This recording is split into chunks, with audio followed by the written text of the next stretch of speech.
Many times people will notice that even though they practice eating awareness, they have very strong cravings for certain types of food. And they can't resist those cravings. Now, according to the principles of Ayurveda, if we have very strong cravings, inappropriately strong cravings, in that we eat always to the point of discomfort, then we may have an eating disorder. But the etiology or the cause of the eating disorder has to do with, again, loss of ability to enjoy food. Traditionally, all food has 6 flavors to it. And what happens is, if your taste buds are not experiencing all the 6 tastes every day, then that causes imbalance in the body. After all, we have these taste buds for a certain purpose. The 6 tastes are the following: sweet, sour, salt, bitter, pungent, and astringent. It turns out that our taste buds are distributed in a certain manner.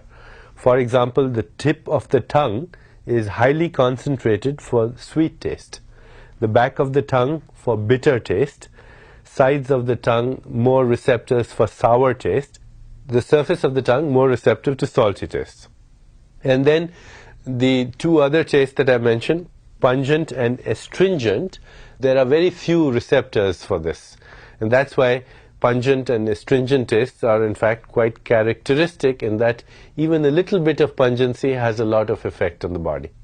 Also, sweet taste, even a dilution of 1 in 200 can be detected.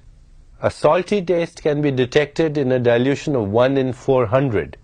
A sour taste can be detected in a dilution of 1 in 130,000.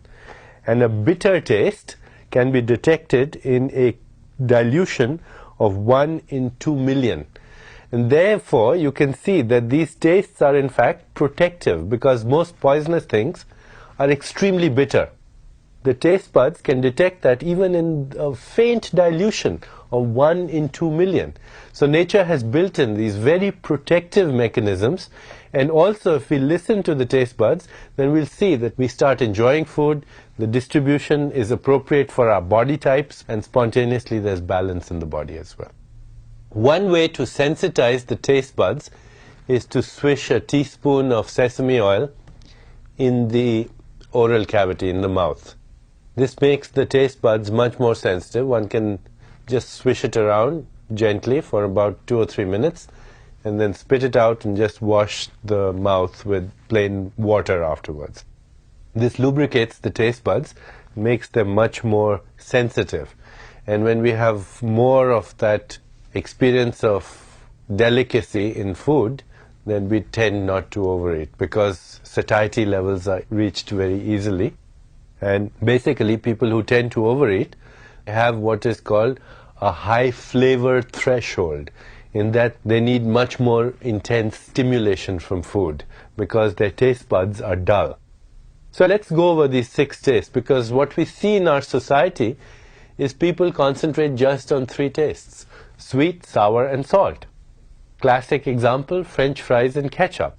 In fact, think of any fast food and you'll see that it is sweet, sour, and salt.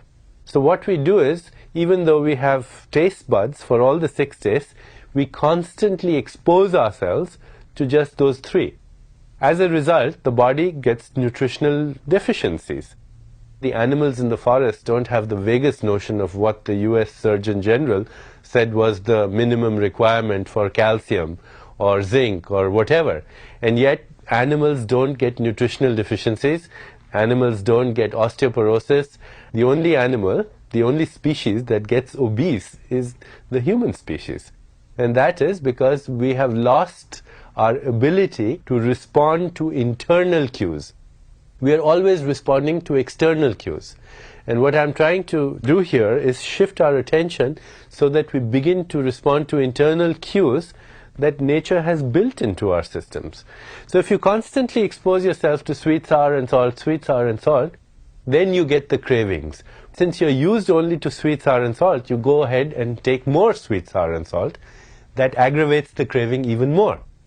The first thing to do when you have these cravings is to gently introduce all the 6 tastes at least in one meal every day. So the 6 tastes are sweet, sour, salt, bitter, pungent, and astringent. When I say sweet, I don't mean concentrated sugar, which is bad for anyone. When I say the sweet taste, I just mean the sweet taste that is in things like breads, carbohydrates, rice, milk, cream, butter, even chicken, fish, meat. Their baseline taste is sweet.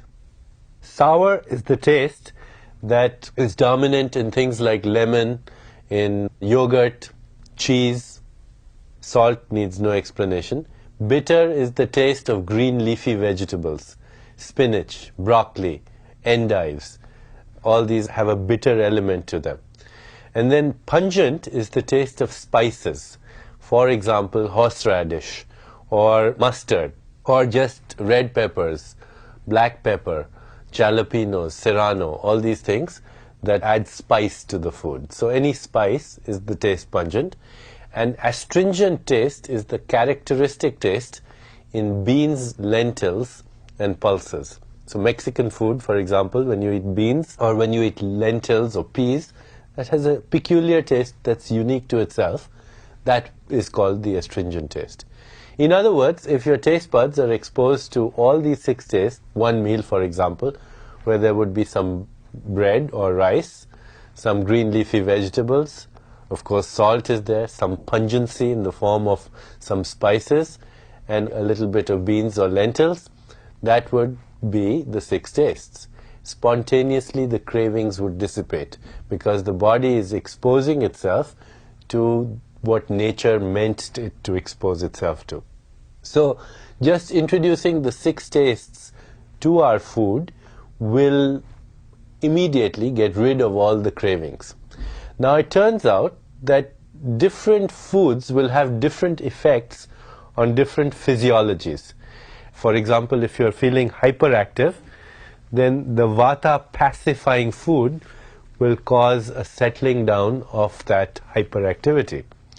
On the other hand, if you're feeling hypoactive, lethargic, lazy, tend to gain weight, then a kapha pacifying food will speed up the metabolism of food.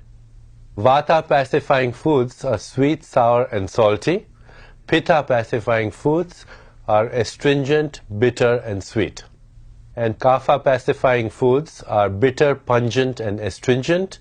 It's very interesting. You can, with a little bit of spice, a little bit of mustard, a little bit of horseradish, or a little bit of other spices, speed up the body's metabolism by as much as 25%. So a person who has a weight problem, if he just takes a little extra food in the form of bitter, astringent, and pungent tastes, that will alter his metabolism in such a way that it will make it easier for such a person to lose weight. There's no exercise that would increase the body's metabolism by 25%. And yet spices do that. That's why people start sweating, and that's why people have all kinds of reactions to spicy foods, because they speed up the metabolism. Now it turns out that while these different tastes are affecting our physiology, they're also affecting our emotions and our psychology. Our language, in fact, reflects that.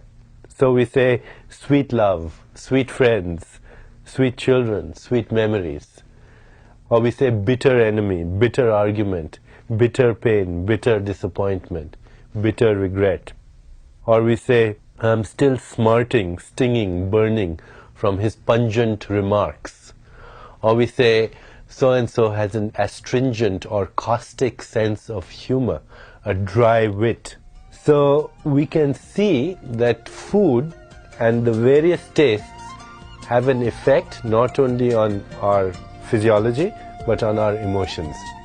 And we can see just by changing our food, we can influence our emotions, we can influence our body's metabolism, we can influence it in such a way that we can either gain weight or lose weight just by paying a little more attention to a different sensory experience of taste.